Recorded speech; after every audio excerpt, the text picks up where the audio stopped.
एक बार फिर से स्वागत है। हम चर्चा कर रहे हैं जैसे जैसे चुनाव की तारीखें नज़दीक आ रही हैं उस तरह से जो राजनेता हैं, खास करके बीजेपी और कांग्रेस के जो नेता हैं, नरेंद्र मोदी, सोनिया गांधी और राहुल गांधी, जिस तरह से व्यक्तिगत हमले कर रहे हैं एक दूसरे पे, उस वहाँ पे मुद्दे, तमाम वो मुद्दे जो आपसे जुड़े हुए हैं, जो आम लोगों के जुड़े हुए मुद्दे हैं, चाहे वो बेकारी हो, चाहे शिक्षा हो, स्वास्थ्य हो, तमाम तरह के उन मुद्दों को दरकिनार करके कहीं न कहीं जहां जो केंद्रित है इस समय चुनाव भाषण में, वो है एक दूसरे पे हमला। सोनिया गांधी कह रही हैं कि कुछ लोग दिन में सपने देख रहे हैं। नरेंद्र मोदी कहते हैं इनके पास दो ही काम है, मोदी को खोजो या फिर सोना खोजो। और इस तरह के एक नहीं कई तरह के बयान दिए जा रहे हैं। राहुल गांधी को लेके नरेंद्र मोदी कह रहे हैं कि शहजादे कहते हैं व्यवस्था बदलने की बात है, वो भूल गए उनके पिता, दादी और नाना ने, उनके पिता के नाना ने ये व्यवस्था बनाई। तो तमाम तरह के जो हमले हैं वो व्यक्तिगत हमले हैं। मुद्दे बिल्कुल चुनावी भाषण से अगर आप देखें तो उन्हें टच करके निकल रहे हैं नेता, राजनेता, खास करके कांग्रेस और बीजेपी के नेता। और मुद्दे इसलिए बिल्कुल केंद्र में नहीं है। हमारे साथ वरिष्ठ पत्रकार यूसुफ अंसारी साहब जुड़ गए हैं। यूसुफ अंसारी साहब, ये जो स्थिति है मुद्दे व्यक्ति पे जो है, कहीं न कहीं उसके पीछे छूटते जा रहा है मुद्दा, और व्यक्ति जो है वो आगे है चुनाव में। देखिए, मुझे एक शेर याद आया कि इब्तिदाई इश्क है रोता है क्या, आगे आगे देखिए होता है क्या। अभी तो दिल्ली मध्य प्रदेश में चुनाव की तारीख काफ़ी आगे है। अभी तो शुरुआत है ये बयान बहादुरों के, बयानबाजियों की, बयानी जुबानी जंग की। अभी तो और इस तरह के बयान आएंगे कि जिस पर हैरानी भी होगी, चर्चा भी होगी जी। और सबका मकसद एक ही है कि वो जो बात कह रहे हैं कम से कम उस दिन वो सुर्खियों में रहें, चर्चा में रहें और उन मुद्दों पर देश में चर्चा हो जी। इसीलिए छांट के इस तरह की बातें निकाली जाती हैं।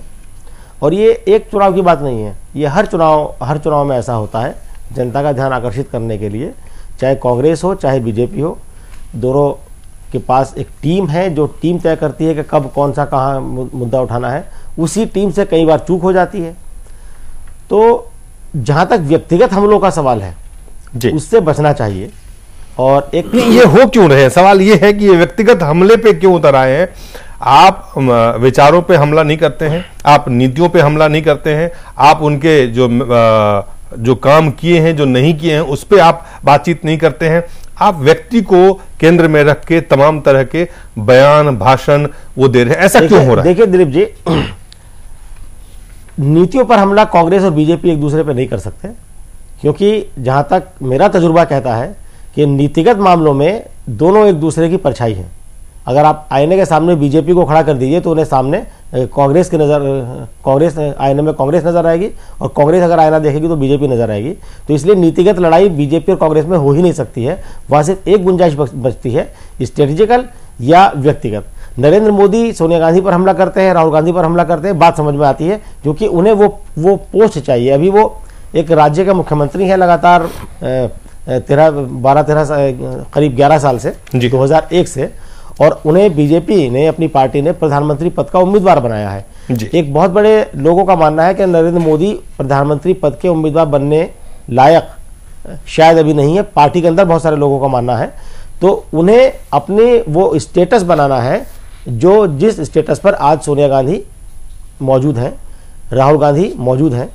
तो इसलिए उन्हें उन पर व्यक्तिगत हमला करने से बात समझ में आती है कि साहब उनका स्टेटस सीधे सोनिया गांधी से उनकी लड़ाई हो रही है, तो उनका वो कद उठाने की अपनी ब्रांडिंग कही है कि स्ट्रेटेजी हो सकती है। आप ये कह रहे हैं कि नरेंद्र मोदी अपनी ब्रांडिंग कर रहे हैं, अपनी ब्रांडिंग सोनिया गांधी पे हमला करके, राहुल गांधी पे हमला करके, मनमोहन सिंह के हमला करके वो अपने आप को उनके समकक्ष या उनके बराबर में लाने के प्रयास कर रहे हैं। नरेंद्र मोदी जो भी बोलते हैं या जो हमला करते हैं, तो वो पूरे मीडिया के जरिए, चाहे इलेक्ट्रॉनिक मीडिया हो चाहे प्रिंट मीडिया हो, उस पर एक खबर बनती है, चर्चा होती है और उससे उनकी ब्रांडिंग बढ़ती है।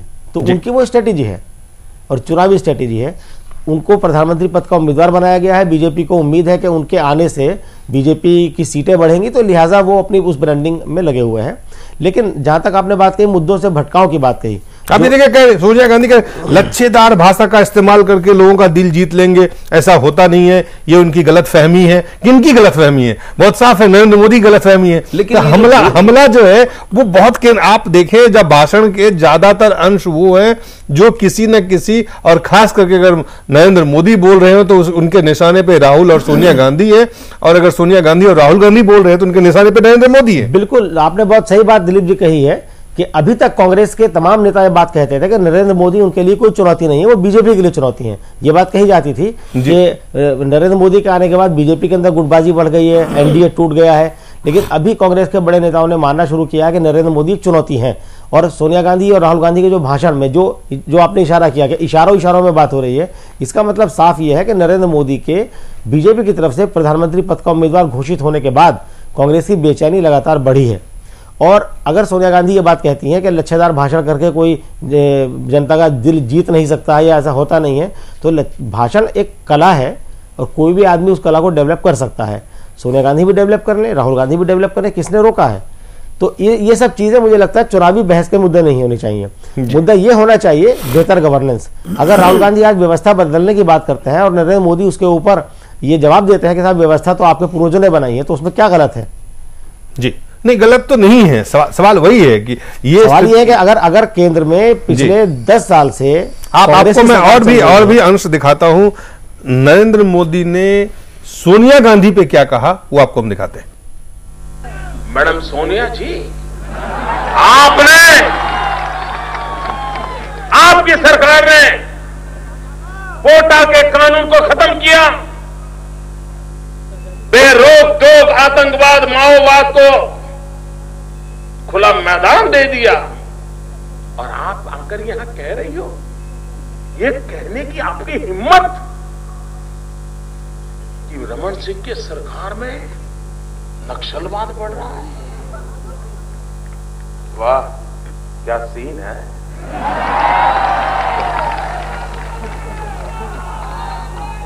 पाप आप करो, गुनाह आप करो और इल्जाम हम पर लगाओ। देखिए, मसला नक्सलवाद और आतंकवाद का होना चाहिए था, लेकिन उन्होंने मुद्दा बनाया सोनिया गांधी को। नहीं, उसमें आतंकवाद ही मुद्दा है। लेकिन आप देखिए पूरी, अगर उनकी शैली को देखें, उनकी भाषा को देखें, उनके शब्दों को देखें, उनके चयन को, जिन शब्दों का उन्होंने चयन किया और जिस तरह से हमला बोला, तो जो वहां पे लोग बैठे हुए हैं बहुत साफ साफ वो उनको पता है कि ये किन पे हमला कर रहे हैं। ये नक्सलवाद आतंकवाद जो मुद्दा है वो है, लेकिन हमला जो है वो नक्सलवाद और आतंकवाद पे नहीं है, वो सोनिया गांधी पर हमला है। सोनिया गांधी को जवाब दे रहे हैं कि सोनिया गांधी छत्तीसगढ़ में जाकर के बोली थी वो कि ये जो हमारे लोग मारे गए, वहां पर माओवादी हमला हुआ था, उसमें बहुत सारे नेता मारे गए थे, हमारे सारे नेताओं को मार दिया गया, तो उसका जवाब देना जरूरी हो गया। तो उसी का जवाब दे रहे हैं कि ये जो कुछ हुआ उसके लिए आप खुद जिम्मेदार हैं, क्योंकि बीजेपी की जब सरकार थी एनडीए की, तो पोटा बनाया गया था, तो पोटा को कांग्रेस की सरकार ने हटा दिया। तो ये बोल रहे हैं कि जो हो रहा है उसके लिए रमन सिंह जिम्मेदार नहीं है, आप जिम्मेदार हैं। तो ये तो एक अटैक सोनिया गांधी का था इनके ऊपर, माओवादी। दूसरा अटैक सोनिया गांधी पे इन्होंने किया। वही सवाल भी वही है, मुद्दा भी वही है। हमले इशूज को लेकर ही हो रहे हैं, इसमें कि जो हमला है वो भी डाउट इशू है, क्योंकि माओवाद एक छत्तीसगढ़ का बहुत बड़ा मसला है। तो उस माओवाद के लिए या माओवादियों पर अंकुश लगाने के लिए क्या रणनीति होनी चाहिए, क्या उसके लिए रोड मैप होना चाहिए, क्या उसके लिए काम होना चाहिए, उसके लिए कौन से काम नहीं हुए हैं, उस पर सोनिया गांधी का भी फोकस नहीं है, उस पर नरेंद्र मोदी का भी फोकस नहीं है। दोषारोपण है, वो बोल रहे हैं उसके लिए आप जिम्मेदार हैं, वो बोल रहे हैं कि आप जिम्मेदार हैं। तो ये जिम्मेदारी एक दूसरे के ऊपर डालने का ही चल रहा था। यही तो मैं कह रहा हूं ना कि जो मुद्दे जो होते हैं दो तरह के होते हैं, एक होते हैं कि पॉजिटिव कि हम क्या करेंगे, क्या नहीं क्या, दूसरा होता है कि हम वो जो बोल रहे हैं उसको डिमोलिश करें। तो दोनों एक दूसरे को काटने पर लगे हुए हैं जी। मतलब आप करें, आप करें और सजा हमें हम पे लगाएं। आप कह सकते हैं तू मैंने का हो रहा है, बिल्कुल तू मैंने की राजनीति हो रही है। मुझे लगता है कि जो बुनियादी मुद्दे होने चाहिए चुनाव में, उन मुद्दों से जनता का ध्यान हटाने की कोशिश कर रही है दोनों पार्टी। सोनिया गांधी भी कोशिश कर रही है, राहुल गांधी भी कोशिश कर रहे हैं, और नरेंद्र मोदी भी यही काम कर रहे हैं। और आखिर इस कोशिश में कोशिश के पीछे भी उनका मकसद होगा, क्योंकि शायद उनके पास लोगों को भावनाओं में बहाकर इमोशनली ब्लैकमेल करके सिर्फ वोट हथियाना मकसद है। नरेंद्र मोदी का, सोनिया गांधी का और कांग्रेस का, तीनों का। इसीलिए मुद्दों पर बात नहीं हो रही है। मुद्दों के बहाने व्यक्तिगत हमले किए जा रहे हैं, ताकि नरेंद्र मोदी का तो मकसद साफ है कि वो किसी ना किसी तरह अपने कद को, लेकिन सोनिया गांधी और राहुल गांधी के पास तो ये चुनौती नहीं है। वो ऐसा क्यों कर रहे हैं? अगर नरेंद्र मोदी सोनिया गांधी पर, राहुल गांधी पर हमला बोलेंगे तो जाहिर सी बात है ये लोग भी उनका जवाब देंगे। इसमें देखिए इमोशनल बात पहले राहुल गांधी ला रहे थे, मेरी माँ बीमार है, ये बात किसने कही? जी मोदी ने बाद में कही है, लेकिन पहले मेरी माँ बीमार थी, मेरे पिताजी मारे गए, मेरी दादी मारी गई, हमारे पिताजी के नाम क्या इमोशनल टच देने की कोशिश राहुल गांधी ने की है। इन राज्यों के मतदाता को ये पार्टियां किस तरह से देखती है? ये देखती हैं कि आप ऐसे मुद्दे में आम लोगों को, आप जो आम मतदाता है, आप उनको उलझा सकते हैं, आप उनको बरगला सकते हैं, आप उनको गुमराह कर सकते हैं। आप ऐसे मुद्दे को लाइए, क्योंकि आपके पास जो असल मसले हैं, असल मुद्दे हैं, जो मुद्दे चुनाव में उठने चाहिए, उसका जवाब ना तो बीजेपी के पास है और ना ही कांग्रेस के पास है। क्योंकि इन राज्यों में बीजेपी, कई राज्यों में बीजेपी की सरकार है, 2 राज्यों में, बाकी 2 राज्यों में कांग्रेस की सरकार है, केंद्र में कांग्रेस की सरकार है। इनके पास कोई जवाब नहीं है उन तमाम चीजों का, जो जनता का सीधा सीधा। जो बात आप कह रहे हैं, आप ये भी देखें कि जो हमारी ऑडियंस है, किससे आप मुखातिब हैं, किस भाषा का प्रयोग आपको करना है। मैं कह रहा हूं ऑडियंस को आप, मेरी बात, दैट मींस आप दिल्ली में कनॉट प्लेस में अगर किसी रैली को एड्रेस करेंगे, तब आप बहुत सारी भाषाएं जो आप छत्तीसगढ़ में बोल रहे हैं, जो बिहार में बोल रहे हैं, जो ईस्टर्न यूपी में बोल रहे हैं, नहीं बोलेंगे। इसलिए आप शैली को देखें कि आप साथ साथ अटैक भी कर रहे हैं और उस फैक्ट को डिमोलिश भी कर रहे हैं, और यह भी कह रहे हैं अगर नक्सलवाद की समस्या है तो अभी हाल में गया में अटैक हुआ, बताएं आंध्र प्रदेश में चंद्रबाबू नायडू के ऊपर अटैक हुआ, झारखंड में अटैक हुआ। तो ऐसा नहीं है कि नक्सलवाद सिर्फ यहां की मामला है। लेकिन पिछले 10 साल में इस दरभा घाटी अटैक के अलावा देखें तो जो बातें शुरू में आ रही थी चुनाव से पहले कि बहुत कुछ ऐसा किया है कि नक्सलवाद कम हुआ है, लोगों तक चीजें पहुंची हैं। इलेक्शन मोड में आप अपनी बात कहने में आपको जगलरी करनी होती है, शब्दों का इस्तेमाल करना होता है। अब अगर वो जो बात अभी जो कह रहे थे, जो अभी यूसुफ भाई ने बात की कि हर आदमी अपनी ब्रांडिंग कर रहा है, अब अगर आप मुझे बता दें कि इस देश में हरियाणा के अंदर एक आईएएस अफसर अशोक खेमका किसी दुनिया के आदमी के खिलाफ जमीनों के घोटाले को निकालता तो उसका कोई अर्थ, कोई नोटिस लेता। एक रॉबर्ट वाड्रा का घोटाला निकाला तो उसको सुर्खियां मिली, कांग्रेस के 12 मंत्री उसकी डिफेंस में आए। आप इस बात को समझिए कि सोनिया परिवार एक कांग्रेस का फर्स्ट फैमिली है और उसको बड़ा जो है हाईली, उसमें कहते हैं कि आपने शील्ड में रखा हुआ है कि ये तो दुनिया के ऐसे पवित्र लोग हैं कि इस पे हमला नहीं हो सकता। नरेंद्र मोदी एक चाय बेचने वाला, एक गरीब घर का आदमी, वो निकल के एक ऐसे परिवार पे हमला कर रहा है जिसमें आम पॉलिटिशियन डरता है। कहते में मुलायम सिंह हो, लालू हो या और जितने दीगर लीडर हैं, कभी बीजेपी कोशिश है कि वो उसको बचाते हैं। तो और कांग्रेस के अंदर जैसे ही आप सोनिया गांधी पे हमला करते हैं, फौरन 10-15 लोग कूद जाते हैं। तो आप इस बात को देखें कि उसका एक रेलेवेंस है। अगर सोनिया पे हमला नहीं होगा तो अगर दिग्विजय पे कल से लोग बात करने लगे तो न तो मीडिया नोटिस लेगा, न लोग बात करेंगे। और बात कहने का तरीका है, अब जो बात आपने कहा कि साहब ये पैसा बार बार कहते हैं, हमने आपको पैसा दिया, हमने आपको पैसा दिया, उसके बारे में उपेंद्र जी ने कहा कि मायावती और मुलायम सिंह और नीतीश कुमार जो, अब जिस तरीके की बात उन्होंने कही, आप रिलेवेंस देखें कि अभी अभी जिस वक्त गुजरात के अंदर वो मूर्ति का अनावरण का मामला था पटेल का, उस वक्त भी बहुत सारी बात कही गई। और अडवाणी जी ने बात करते करते अभी हाल में एक चैनल के ऊपर एक सीरियल चल रहा है जी, और उस सीरियल को कोड किया उन्होंने, और उसी सीरियल के कोड में एक जगह यह जिक्र आया कि किस तरीके से वो रिश्वत ली गई, कैसे ली गई, और बोफोर्स का मामला हुआ। और हाल में अभी सीबीआई के एक आदमी ने किताब लिखी है, उसने कहा क्या कहते हैं कि राजीव गांधी ने उससे कहा कि ये हम पार्टी फंड में दे दें। अब ये पूरा देश जानता है कि उस पूरे रिश्वत कांड में सोनिया गांधी के डायरेक्ट और इनडायरेक्ट रिश्तेदार कोत्रोची शामिल थे, किस तरह से सीबीआई ने उनके खिलाफ फाइल बंद की, किस तरह से अभी हाल में उनकी मौत हुई।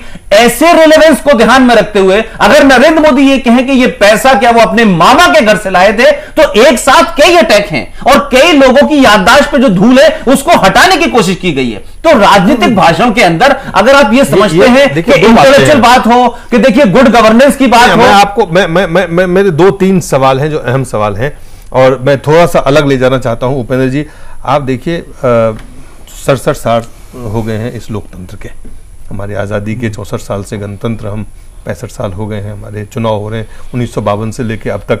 आप देखें जो एक मैच्योर्ड लोकतंत्र जो होता है या होने उस तरफ जब बढ़ना होता है तो कहीं ना कहीं मुद्दे जो हैं वो मुद्दे जिस पे चुनाव लड़े जाते हैं, जिस पे चुनाव जीते जाते हैं, उन मुद्दों को लेके जनता के बीच में लोग जाते हैं और लड़ते हैं। यहाँ आप देखिए वो मुद्दे प्राथमिकताओं, इन जो चुनावी भाषण है या चुनावी जो रैलियां हैं या जो लोगों के बीच जा रहे हैं नेता, चाहे वो कोई भी नेता जा रहे हो, कोई भी पार्टी के नेता जा रहे हो, कोई पार्टी के बड़े नेता जा रहे हो, उन चीजों को वो रखते हैं, ऐसा नहीं कि नहीं रखते, बात करते हैं लेकिन उनको टच करते हुए निकलते हैं। लेकिन जो हमला होता है, जो उनका केंद्र, जो जिस पे वो केंद्रित करते हैं पूरे भाषण में, वो व्यक्ति होता है। ये जो स्थिति है भारतीय लोकतंत्र की, चुनावी स्थिति जो हमारी है कि हम मुद्दों को छोड़ के इमोशनल, भावनात्मक, जिससे कि पोलराइजेशन हो, कहीं ना कहीं हम विभाजित करना चाहते हैं, कहीं ना कहीं हम बांटना चाहते हैं, कहीं ना कहीं बांट के अपने पक्ष में लोगों को हम करना चाहते हैं।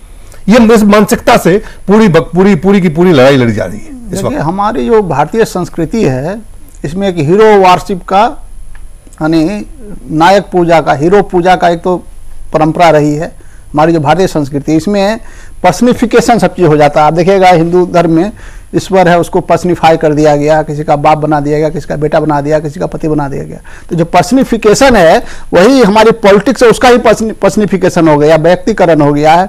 और व्यक्ति है जो मुद्दों के ऊपर हावी हो गया है, व्यक्ति है जो पार्टी के ऊपर हावी हो गया है। तो ये पार्टी का रिफ्लेक्शन है। हाँ, पूरे कश्मीर से लेकर कन्याकुमारी तक, आप कच्छ से लेकर के आप कटक तक, आप पूरा का पूरा देखिए कि ये पर्सनिफिकेशन हो गया। नेशनल पार्टियों में भी है जी, और क्षेत्रीय पार्टियों में भी है। एक साथ लेफ्ट पार्टी को छोड़कर के लेफ्ट पार्टी है जो अप्रासंगिक हो गई है। तो जो पर्सनिफिकेशन हो गया है उसके कारण आप देख रहे हैं कि पर्सनिफाइड अटैक हो रहा है, वैयक्तिक हमला हो रहा है। तो ये जो हमला ही नहीं हो रहा है बल्कि अपने व्यक्ति की याद दिला करके वोट भी मांगे जा रहे हैं। और सबसे पहला एक काम तो किया था राहुल गांधी ने, जिससे जिनको उपाध्यक्ष बनाया गया उसने बोला कि मेरी माँ रो रही थी, और इसको बहुत हाईलाइट किया गया मीडिया के द्वारा, इसकी जरूरत नहीं थी। बहुत इमोशनल भाषण किया। फिर बाद में कि अपने कई पिताजी की याद दिला रहे हैं, मेरे दादी को मार डाला, मेरे पिताजी को मार डाला, तो कल मुझे भी मार डालेंगे। तो ये जो देखिए पर्सन को ला करके, अपने पर्सनालिटी को आगे बढ़ा करके पार्टी के जो कार्यक्रम है, पार्टी की जो सोच है, तो ये किया गया। तो उसका एक कारण है कि हमारा जो वैयक्तिकरण, राजनीति का जो वैयक्तिकरण जो हो गया है वो एक फैक्ट है, और उसी वैयक्तिकरण के कारण रिफ्लेक्शन है, वैयक्तिक हमले हो रहे हैं। यूसुफ जी, उपेंद्र जी ने बहुत बुनियादी बात उठाई है कि जो पर्सोनिफिकेशन है वो ज्यादा अहम है। आप याद कीजिए एक जमाने में नारा लगा था India is Indira, Indira is India. क्या था ये? आज राहुल गांधी एक प्रेस कॉन्फ्रेंस के अंदर बैठ के कहते हैं कि साहब ये बिल फाड़ देना चाहिए, रद्दी की टोकरी में फेंक देना चाहिए।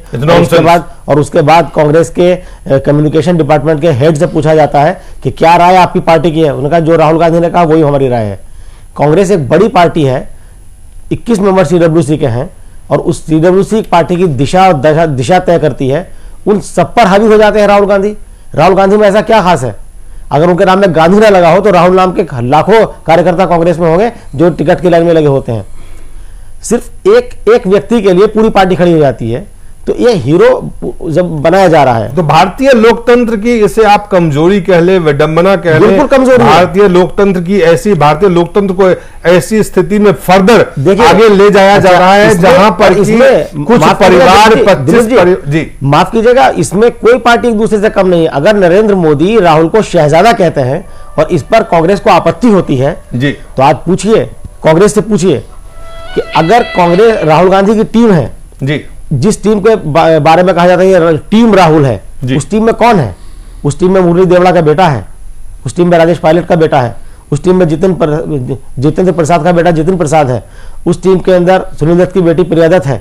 यानी कि जो कभी उनके फादर के साथ रहे राजनीति में, उनके सब बच्चों के साथ आना है। तो बाकी के आम लोगों को, और राहुल गांधी राजनीति में आम लोगों की हिस्सेदारी की गारंटी लेते हैं। उनकी टीम में ना दलित है, ना आदिवासी है, ना कोई ढंग का मुसलमान है, ना ओबीसी मुसलमान है जी, है ना समाज के सोशियो इकोनॉमिक। तो ये जो राजनीतिक दलों की संरचना जो है, ये स्ट्रक्चर है, ये कांग्रेस तो तमाम शहजादों को शह दे रही है। और दूसरी बात, इस मुल्क का लोकतंत्र, माफ कीजिएगा, 66 साल में जड़ें जितनी मुल्क में लोकतंत्र की मजबूत हुई हैं, उससे कहीं ज्यादा लोकतंत्र में राजशाही की जड़ें मजबूत हुई हैं। व्यक्ति का जो महत्व है, व्यक्ति और परिवारवाद जो है लोकतंत्र पे, लोकसभा के 543 सांसदों में से, एक मैं सर्वे एक दिन देख रहा था नेट पे, करीब 300 से ज्यादा सांसद ऐसे हैं जो या तो राजघरानों से आते हैं या जिनके माता पिता खुद राजनीति में, जिनके माता पिता 3-4 पीढ़ी से लगातार राजनीति में है जी। तो आपने लोकतंत्र को, जैसे इस देश की पूंजी करीब 60 या 65 बिजनेसमैन के घर में इकट्ठी होकर रह गई है, उसी तरह इस देश का लोकतंत्र भी कुछ परिवारों में सिमट कर रह गया है, और उसी परिवार में सिमटने का उसी व्यक्ति, इसीलिए वो व्यक्ति जो है वो निशाने पे होते हैं, उन पार्टियों की नीतियां निशानों पे नहीं होती, उन पार्टियों के, उन दलों के कार्यक्रम निशाने पे नहीं होता है, उन दलों के जो अन्य राजनीतिक। दूसरी बात दिलीप, जो सोच है हमारी वो लोकतांत्रिक नहीं हो रही है अभी तक आप देखिए, और टीवी चैनल पे भी आप देखिए, मुझे शर्म आती है, मैं कल ही कोई टीवी चैनल देख रहा था, उसके ऊपर चल रहा था कि किसका राज तिलक होगा। क्या लोकतंत्र में राज तिलक होता है किसी का? याद कीजिए 1998 जब अटल बिहारी वाजपेयी प्रधानमंत्री बनने वाले थे तो बीजेपी का नारा था राज तिलक की करो तैयारी, आ रहे अटल बिहारी, और ये बीजेपी के प्रधानमंत्री पद के उम्मीदवार कांग्रेस के ऊपर, कांग्रेस के नेता को शहजादा कहकर चलाते हैं जो खुद राज तिलक करते हैं। जब तक विजय राजे सिंधिया जिंदा रही उनके नाम पे आगे हमेशा राजमाता लगा रहा। तो जब तक ये सोच नहीं बदलेगी लोकतंत्र कैसे मजबूत होगा? पुष्पित, देखिए एक बात तो माननी पड़ेगी आपको कि ये जो लड़ाई है, ये जो व्यक्तिवाद जो हमारे लोकतंत्र में हावी हो रहा है तमाम तंत्र पे, उसके पीछे दलीय लोकतंत्र, उसके पीछे जो भारतीय दलों की जो संरचना है, जो स्ट्रक्चर है, जो बनावट है, जो वहां वर्चस्व है परिवारों की, कुछ परिवारों की जो भारतीय राजनीतिक दलों पे जिस तरह से वर्चस्व हुआ है, उसी का नतीजा है ये जो भाषण है। ये व्यक्ति तक इसलिए सीमित रहता है क्योंकि सोच ही व्यक्ति में सिमट कर रह गया। नहीं, एक चीज तक तो मैं आपकी बात मानता हूं कि इस देश में लोकतंत्र और जमहूरियत बड़ी मजबूत हुई है और तमाम सारी बातें हैं, और ये डायनेस्टी जिसे कह सकते हैं कि आप डायनेस्टिक डेमोक्रेसी है इस देश के अंदर, चाहे नवीन पटनायक हो, चाहे मुलायम सिंह हो, चाहे लालू हो, चाहे उमर अब्दुल्ला हो, फारूक अब्दुल्ला हो, डीएमके हो, सोनिया गांधी हो, राजीव गांधी हो, इंदिरा गांधी हो, जवाहरलाल। मेरा सवाल दूसरा है जी कि देखिए आप एक सिस्टम हमारे यहां चला, और उसी सिस्टम के चलते जिस तरीके से नेहरू जी प्रधानमंत्री बने और उनके हटने के बाद, जबकि खुद नेहरू जी ने कहा कि लोग मुझसे सवाल पूछते हैं कि आफ्टर नेहरू हु, तो उन्होंने कहा कि जयप्रकाश नारायण है और उनको होना चाहिए, ये उनकी सोच थी। लेकिन पूरी कांग्रेस पार्टी ने जयप्रकाश नारायण को एक क्रैक और बेवकूफ अड़ियल आदमी कह के हटाया, और फिर ये कहा कि गूंगी गुड़िया को लाके बिठाया, और फिर वो जिस तरीके से चीजें आगे चली। इस मामले में देखिए मैं किसी पार्टी की सपोर्ट में नहीं कह रहा, बहुत हद तक अगर आप देखें कि अटल बिहारी वाजपेयी के परिवार का कौन आदमी है आज की डेट में राजनीति में जो भारतीय जनता पार्टी को चला रहा है, कौन आज उनका नाम ले रहा है कि अटल जी की वजह से हमें वोट दे दो? अटल जी के बेटा बेटी मां बहन कौन है? कोई दूर दराज का एक रहा होगा। अडवाणी के परिवार से कितने लोग हैं, मोदी के परिवार से कितने लोग हैं? तो हमको यह भी देखना चाहिए कि जब मोदी जैसे लोग या मुलायम सिंह जैसे लोग या लालू प्रसाद जैसे लोग जो जमीन से उठ के आते हैं, इनके पास बड़े बड़े परिवारों का नाम नहीं था, ये किसी भी तरह से उठ के आए हैं। आज भारतीय लोकतंत्र में बात यह हो रही है कि एक चाय वाला चाय बन सकता है प्रधानमंत्री, तो क्या हमारी मानसिकता यह है कि हम ये माने कि दादा परदादा जो हमारे नवाब थे वही बनेंगे? तो ये जो नेहरू परिवार की और जो गांधी परिवार की और राहुल की समस्या है कि राहुल अपने कार्यों पे अपने मुख्य प्रधानमंत्री मनमोहन सिंह का नाम लेके वोट नहीं मांग रहे हैं। आज वो वोट मांग रहे हैं कि मेरी दादी को मारा, मेरे पिताजी को मारा, मेरे दादा को परदादा को मारा। यह सवाल यह है कि क्यों राहुल गांधी को, जो 125 साल पुरानी पार्टी के उपाध्यक्ष भी हैं, आज उनके पास मुद्दे खत्म क्यों हो गए? जब वो कहते हैं मैं व्यवस्था बदलने आया हूं, और राहुल और मोदी ये कहते हैं कि भाई ये व्यवस्था तो आपके पूर्वजों की बनाई हुई है, तो वो ये क्यों नहीं बताते कि पिछले 10 साल में जिस सरकार के एक ऑर्डिनेंस को 1 मिनट के अंदर आपने यू टर्न लेके पूरी सरकार आपके नतमस्तक हो गई, उस सरकार में व्यवस्था परिवर्तन के लिए राहुल गांधी ने और चीजों के ऑर्डिनेंस क्यों नहीं फाड़े? उस व्यवस्था को तोड़ने के लिए राहुल गांधी को चुनाव की पूर्व संध्या पे अपने दादा दादी याद आ रहे हैं। मनमोहन सिंह ने जितने गलत काम किए, महंगाई 100 दिन में कहा मैं वापस करूंगा, खत्म करूंगा, भ्रष्टाचार, इसके ऊपर क्यों नहीं ऑर्डिनेंस फाड़े? क्यों जेपीसी की रिपोर्ट नहीं फाड़ी? क्यों रात के अंधेरे में जेपीसी में आपने क्या कहते हैं वोटिंग करा के करा दिया, और आपने अगर ऑर्डिनेंस की मीडिया को, तो मैं सवाल ये कह रहा हूं कि इसमें ज्यादा बड़ी जिम्मेदारी कांग्रेस पार्टी की है। नहीं, दोनों पार्टी जो अपोजिशन है, मैंने कहा डायनेस्टी की बात कर रहा हूं मैं, डायनेस्टिक पॉलिटिक्स की समस्या कांग्रेस पार्टी की है। और आप देखिए कि जब आप नेहरू जी की बात करते हैं, आप इंदिरा की बात करते हैं, आप राजीव की बात करते हैं, व्यक्तिवाद का हावी होना, इसीलिए लोकतंत्र में मुद्दों का गायब होना, चुनावी भाषण में मुद्दों से मुद्दों से परहेज करके व्यक्तियों पे हमला करना। वही बात कह रहा हूं ना कि आप मुद्दे, आप देखें ना कि पिछले, ये गुड गवर्नेंस का वर्ड इस देश के मीडिया में कहां से आया? ये गुड गवर्नेंस का वर्ड नहीं था, झूठा था, सच था, अच्छा था, बुरा था, लेकिन गुजरात से चला। ये विकास की बात गुजरात से चली। और मुझे याद है, और यूसुफ भाई बैठे हुए हैं उस जमाने, कवर भी करा है उन्होंने, कि किस तरीके से सोनिया गांधी ने जब वो मौत का सौदागर कहा और बाकायदा इस पे मीटिंग हुई कि हमें मोदी के इस मामले पे बात ही नहीं करनी और हमें नाम नहीं लेना, और मोदी के दावों और जो उन्होंने उनका विकास का मॉडल था उसकी पोल खोलनी है। अब ये कांग्रेस पार्टी को समझ में नहीं आ रहा कि वो दावों की पोल खोलते खोलते वो कहां दूसरी तरफ ले गए। मैं कह रहा हूं कि बड़ी पार्टी है, देश में ज्यादा राज किया है, ज्यादा आप में सहन शक्ति है, ज्यादा पेशेंस है, आपको ज्यादा तहम्मुल से काम लेना चाहिए था। आप बार बार ऐसी चीजों को ला रहे हैं जिसमें दूसरे लोगों के पास कुछ कहने के लिए नहीं है। अब जब नरेंद्र मोदी आपसे पूछते हैं, शहजादा नरेंद्र मोदी कहते हैं आप तो व्यवस्था प्रदर्शन करने आए थे, नरेंद्र मोदी कहते हैं कि आपके बाप दादाओं की बनानी हुई तो आप उसी को तोड़ने आए, तो इसका जवाब वो अपनी बात में उनको अटैक भी करना है और कहना भी है कि मैंने जो अब आप देखिए कि छत्तीसगढ़ के चुनाव में सोनिया गांधी कहीं रमन सिंह का नाम नहीं ले रही।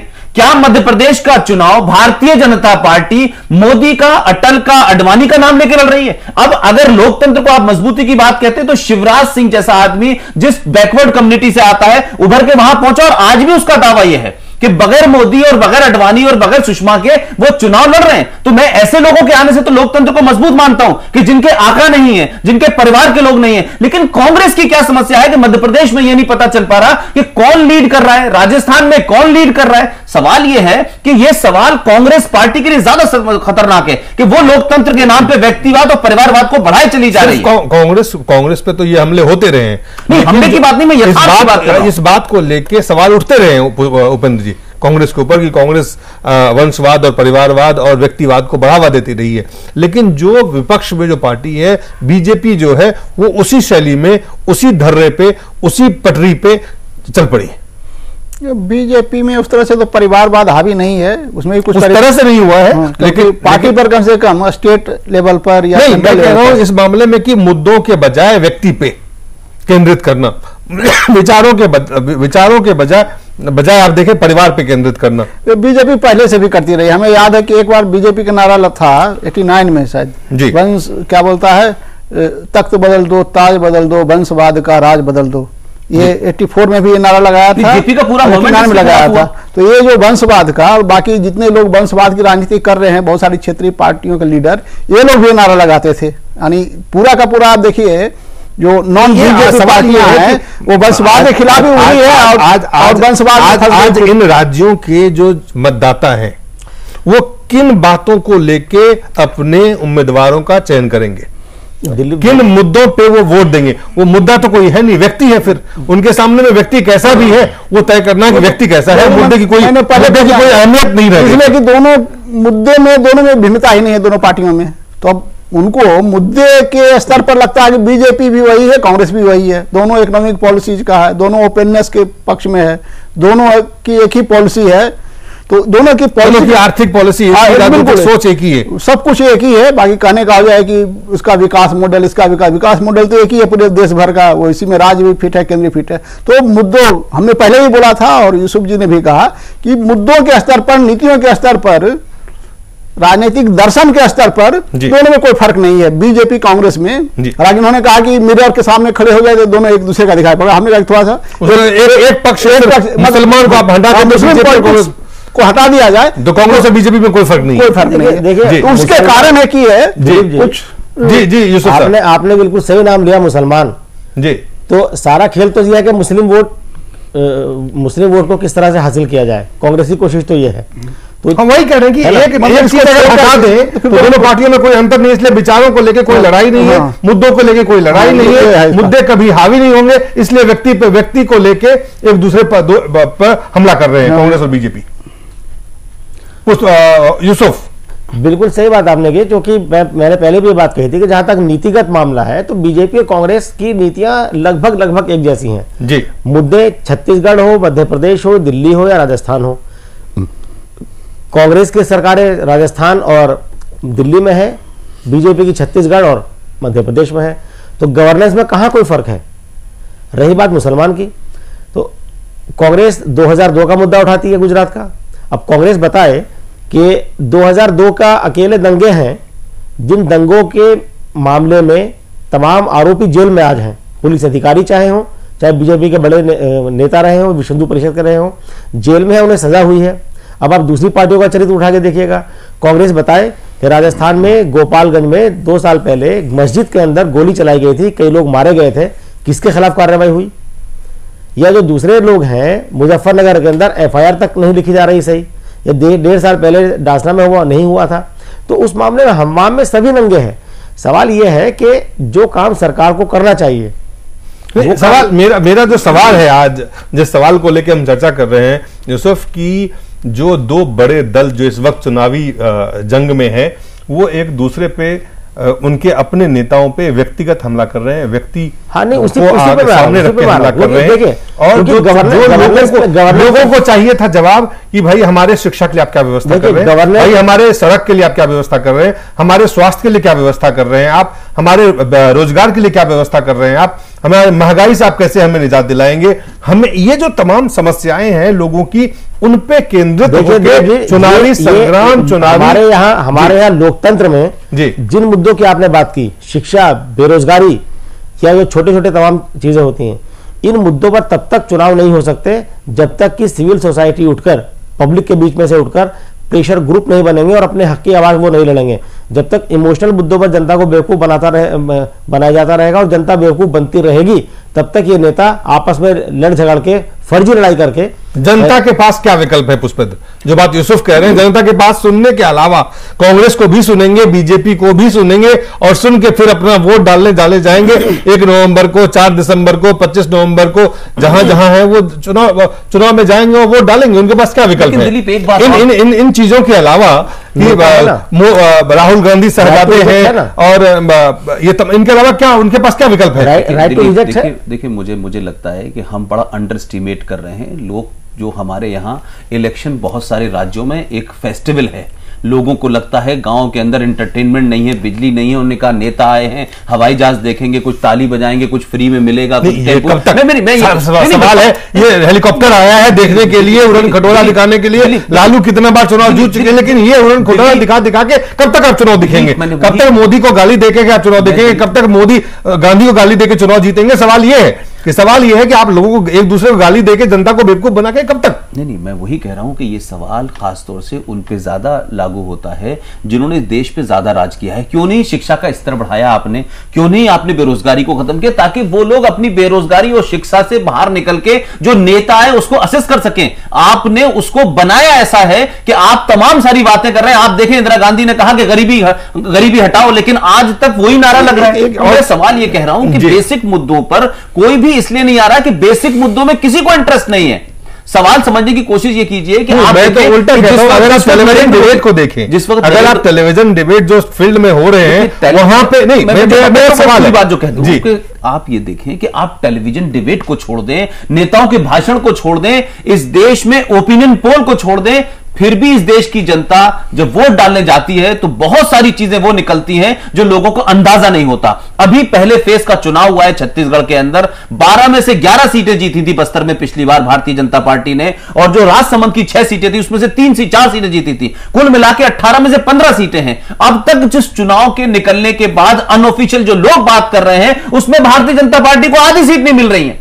तो सवाल यह है कि ताली बजवाना, मोदी का डायलॉग कर लेना, सोनिया गांधी लच्छेदार बातों पे करें, डे ड्रीमिंग की बातें करें, ये लोग सुनते हैं, लेकिन फिर भी बहुत जागरूक है। इस तमाम उसके बावजूद वो बीमार है, वो बेरोजगार है, वो अशिक्षित है, उस सबके बावजूद भी वो बहुत चतुर है। तो इसलिए उतना अंडर एस्टिमेट नहीं करना चाहिए। नेता पलटने नहीं पलटते। वही मैं कह रहा हूं, अगर लोग जानते हैं कि उनको क्या चाहिए चुनाव से, और ये जाके चुनाव में कुछ और ही बोल रहे हैं, कोई डिस्कनेक्ट है कहीं ना कहीं। आप देखें, अगर जो चुनाव कवर कर रहे हैं, चुनाव में से जो अगर आप आम मतदाता से पूछे, वो तो कहते हैं देखिए हमारी चीजें तो है, बिजली, सड़क है, हमें शिक्षा चाहिए, हमारे पास स्वास्थ्य नहीं है, हमें बेकार है, हमारे पास खाने का नहीं है, हमारे पास कपड़े का नहीं है, तो हमारे बच्चे पढ़ नहीं पाते हैं, यहाँ स्कूल नहीं है, कॉल।